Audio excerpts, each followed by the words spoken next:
দেখুন, আমার ওটা দেখতে ভুল হয়েছিল, ডেটটা ভুল হয়ে গেছিলো। ওটা 4 তারিখে বলার দরকার ছিল, ওটা 2 তারিখে বলেছি। সে বিষয়টা আমি আমার পক্ষ থেকে ক্ল্যারিফিকেশান দিয়েছি। দেখুন, আমি রাজনীতিটা অন্যদের মতো নোংরামি রাজনীতি করার পক্ষপাতী নয়, সঠিকটা বলবো। আমার বলার মধ্যে ভুল হয়েছিল, ডেটটা 4-এর জায়গায় 2 হয়ে গেছিলো, পরবর্তীতে আমি জানিয়ে দিয়েছি। তবে এখনও বলবো, পরেশরামবাবুর উচিত হবে পরিবারকে সহযোগিতা করা, তার পাশে দাঁড়ানো, তার বাড়িতে অন্তত একবার ভিজিট করে আসলে পরিবারটা সাহস পাবে। এবং যারা খুন করেছে, এখন নাকি অনেকে ধরা পড়েনি। পরেশরামবাবু শাসক দলের একজন বিধায়ক, তিনি যাতে দ্রুত ধরা পড়ে এবং দ্রুত চার্জশিট করে এই খুনিগুলো যাতে শাস্তি পায় তার ব্যবস্থা করবে। এবং সাথে সাথে পরেশরামবাবু যেহেতু শাসক দলের বিধায়ক, তিনি তার তার ব্যক্তিগতভাবে কত টাকা দিয়েছে সেটা আমি নিয়ে প্রশ্ন করব না। যাতে সরকার এখানে ব্যর্থ এই খুনটা রোধ করতে, যেখানে সিভিক ভলেন্টিয়ার এত রেখেছে, বলছে গ্রামীণ পুলিশ বলে একটা আছে সে এত রেখেছে। আচ্ছা, সাথে সাথে পুলিশ প্রশাসন থাকার পরে একটা ছেলেকে এতক্ষণ ধরে পিটিয়ে মারলো, হত্যা করলো, পুলিশ আটকাতে পারেনি, পুলিশ ফেলিও। ফলে সরকারকে ক্ষতিপূরণ বাবদ, দেখুন টাকাতে একটা মানুষের জীবনের দাম হয় না, তারপরেও কম করে 20 লক্ষ টাকা দেওয়া হোক, তার ব্যবস্থা করে দেবেন এবং তার পরিবারকে একটা সরকারি চাকরি করে দেবেন, এই আশাটা আমি রাখবো পরেশরামবাবুর কাছে। এবং ঘুটিয়ারি শরীফের মাটি, ক্যানিংয়ের মাটি, বাংলার মাটি, সম্প্রীতির মাটি, এই মাটি যাতে মাটির সম্প্রীতি যাতে ঠিকঠাক থাকে তারও ব্যবস্থা তিনি করবেন। এই মাটিতে যারা সম্প্রীতি বিনষ্ট করবে তাদেরকে কঠোরভাবে জবাব দেবেন। পরেশরামবাবু ইতিমধ্যেই বলেছেন যে কাজ হসপিটালে একটা কাজ দেখে দিচ্ছি অস্থায়ী, সেটা করলে করতে পারেন যদি সমস্যা হয়, আর একটু লেট করলে আমি পাকাপাকিভাবে যাতে পার্মানেন্ট, তবে আশা করবো পার্মানেন্ট হবে। কারণ দেখুন, রাজ্জাক খান ক্ষেত্রে শওকত মোল্লা সাহেব অনেক চিৎকার করেছিল, তবে শওকত মোল্লা সাহেব আর পরেশরামবাবুর মধ্যে কিন্তু অনেক তফাৎ, আমি একটা কথা বলতে পারি, দুজনের কিন্তু অনেক তফাৎ। শওকত মোল্লা যেভাবে নটোরিয়াস ক্রিমিনাল সার্টিফাইড, পরেশরামবাবু সেক্ষেত্রে নয়। কিন্তু তুই বোম্বা দিস, শওকত মোল্লা সাহেবের ক্ষেত্রে প্রযোজ্য, পরেশরামবাবুর ক্ষেত্রে প্রযোজ্য নয়। তবে আমি আশা করবো রাজ্জাক খানও সরকারি চাকরি দেওয়ার গল্প শোনালেও এখন কন্ট্রাকচুয়াল চাকরি 10,000 টাকা মতো স্যালারি পাচ্ছে, তো এটা না হয় পার্মানেন্ট চাকরি যাতে পাই, সে বিষয়টা আমি বলবো মাননীয় বিধায়ক সাহেবকে, তিনি সদর্থক ভূমিকা নেবেন।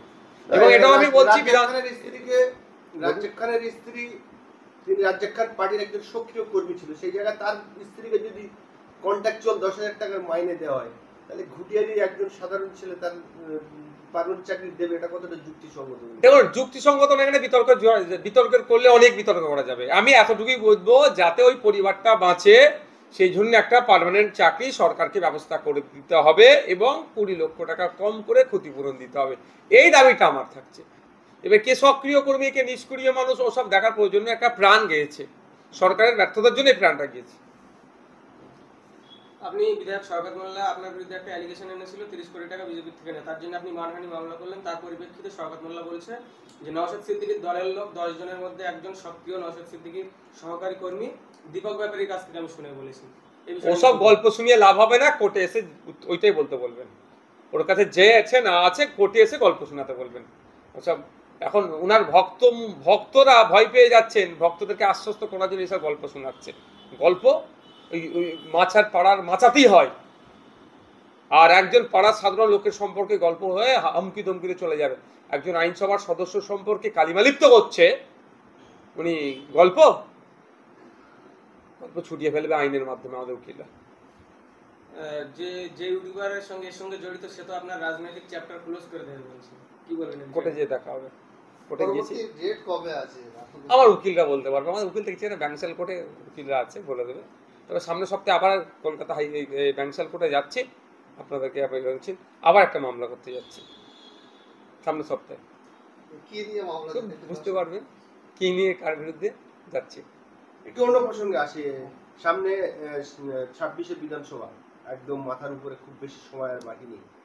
যে আপনাদের সংযুক্ত মোর্চা করে যে জোটটা আপনারা 21 সালে জোটে লড়াই করেছিলেন, সেই জোটে ফাটল দেখতে পাচ্ছি আমরা। কংগ্রেসের যিনি বর্তমান রাজ্য সভাপতি, তিনি মৃদু তৃণমূল ঘেষিত, আর বামফ্রন্টের আপনি যে চিঠি দিয়েছিলেন বিমল বন্দ্যোপাধ্যায়কে, তারাও দেখছি যে এখনো পর্যন্ত কোনো কিছু হয়নি। এই কিছু বিস্তার আমাদের জন্য।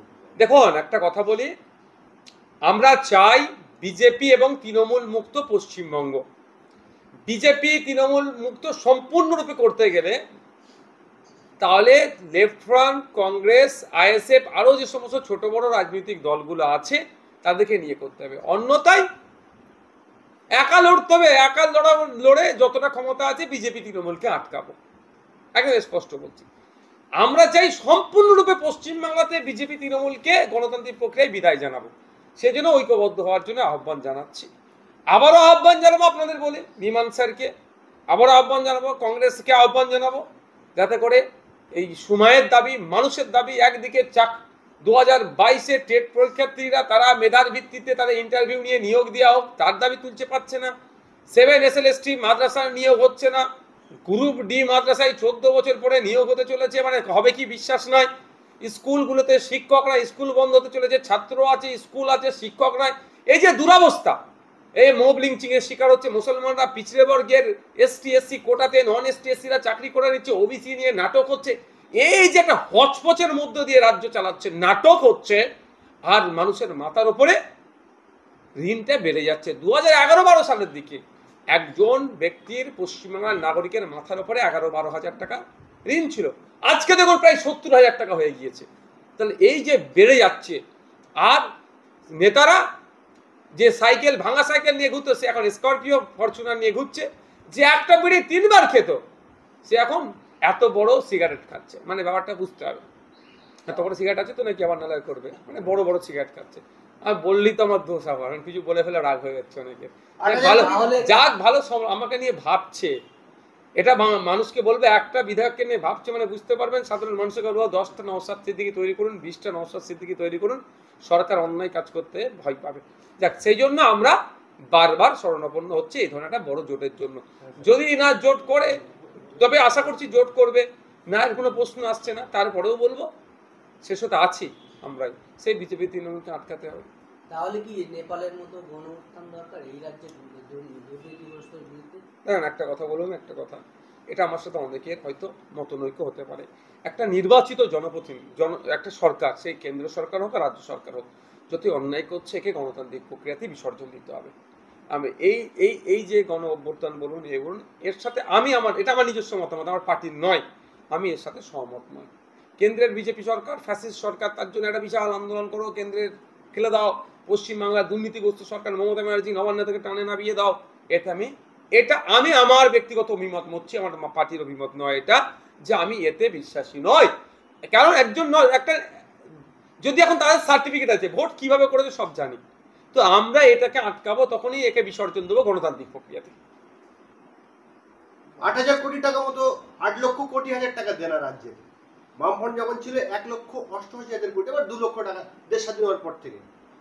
তো বর্তমানে এক একজনের প্রত্যেক মাসে প্রায় 700 টাকা করে শুধু এই ইন্টারেস্টের সুদ দিতে হয়।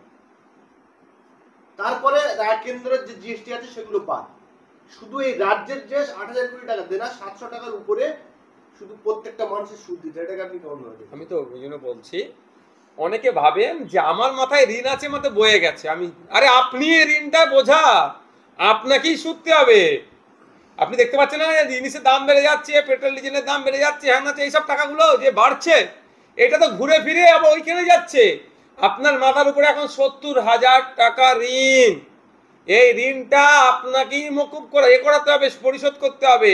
আপনি মানে আপনার জনপ্রতিনিধি, আপনার জনপ্রতিনিধি কোথা থেকে পাবে টাকা ছাপানো মেশিন আছে নাকি?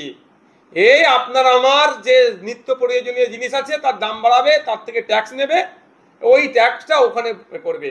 আর এই ঋণগুলো নিয়ে কি করছে, বিভিন্ন প্রকল্পের নামে টাকাগুলোকে হারামে দিচ্ছে, খেলা মেলা করে হারামে দিয়ে দিচ্ছে। আমরা দেখেছি যে রাজ্য যে পুজোর অনুদান, এটা কিন্তু পুজো কমিটি কেউ চায়নি। শুরু হয়েছিল 35,000 থেকে, এখন 1,10,000। আর দীঘা জগন্নাথ মন্দির কেউ চায়নি। আমরা শুনতে পাচ্ছি হিট করতে একটা দুর্গাঙ্গন হবে, সেটাও সম্ভবত কেউ চায়নি, কিন্তু সেগুলো দেওয়া হচ্ছে। কিন্তু আপনারই চাচা যান তোয়া সিদ্দিকী হুজুর, তিনি 100 বার মমতা ব্যানার্জিকে বলেছে যে দীঘাতে একটা ছোট্ট হলেও মসজিদ করে দিচ্ছে না। কি বলবেন? মেঘ না চাইতে পানি যদি হয়ে যায়, কেন মেঘ আমি চাইবো ভাই?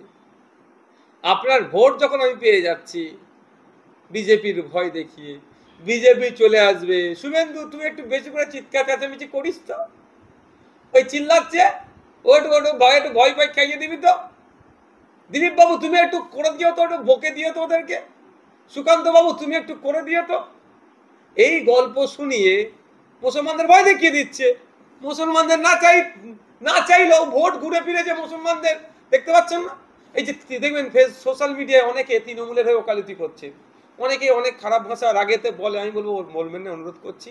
অনেকে বলে চটি চাটা হ্যান ত্যান, ব্যাপারটা অনেকে সবাই চটি চাটা নয়, অনেকে ভয়ে তৃণমূলের হয়ে ওকালতি করে। সবাই টাকা পায় না তৃণমূলের কাছ থেকে, অনেকে ভয়ে উপযাচক হয়ে তৃণমূলের হয়ে কথা বলে, কারণ বিজেপি নাকি চলে আসবে। বিজেপি আসবে না, বিজেপি আসার জায়গা নাই। আজকে কালকে যদি ভোট হয়, স্বচ্ছভাবে ভোট হয়, বিজেপি 50টাও সিট পাবে না। আর তৃণমূল কোথায় নেমে আসবে খুঁজে পাবেন না। বিরোধীরা এমন জায়গায় দাঁড়িয়েছে, অবিজেপি অতৃণমূল শক্তি। মানুষ, হিন্দু সমাজের মানুষ যারা বিজেপিকে ভোট দিয়েছে তারা বুঝতে পারছে হে ভোট হিন্দু খাতরে মেয়ে বলে নিজের গদিটাকে বাঁচাচ্ছে এরা, আসলে ওদের গদি খাতরে মেয়ে। আর মুসলমানরা বুঝতে পারছে বিজেপির ভয় দেখিয়ে শুভেন্দু বাবু একের পর এক বাজে মন্তব্য করে বেড়াচ্ছে, তার বিরুদ্ধে কেন ব্যবস্থা গ্রহণ হচ্ছে না? কৌস্তব বাগচির বিরুদ্ধে কেন ব্যবস্থা গ্রহণ হচ্ছে না? বিজেপির ছোট বড় নেতারা ডাইরেক্ট মমতা ব্যানার্জিকে তোমার বকলমে খুনের হুমকি দিয়ে দিচ্ছে, তাদের বিরুদ্ধে ব্যবস্থা গ্রহণ হচ্ছে না কেন? এটা বোঝা গেছে। সুতরাং আপনি এদেরকে বলবো যেটা, এটা হচ্ছে শুধু এই ধরনের একটা হচপচ করে রেখে দেওয়ার চেষ্টার বাইরে কিছুই না। আপনার চাচা বলছেন যে অন ক্যামেরা বলেছেন, সেই জন্য হচ্ছে হচপচ করে রেখে দাও। মুসলমানদের ডিমান্ড তোমরা পূরণ করবে না। একটা ছোট্ট উদাহরণ দিচ্ছি, মসজিদ নতুন করে করতে বলেছে, করেনি, এটা তো বিতর্ক। তো আলিয়া বিশ্ববিদ্যালয় টু টাইপের গ্রান্ট পায়, একটা স্যালারি গ্রান্ট, একটা আদার্স গ্রান্ট।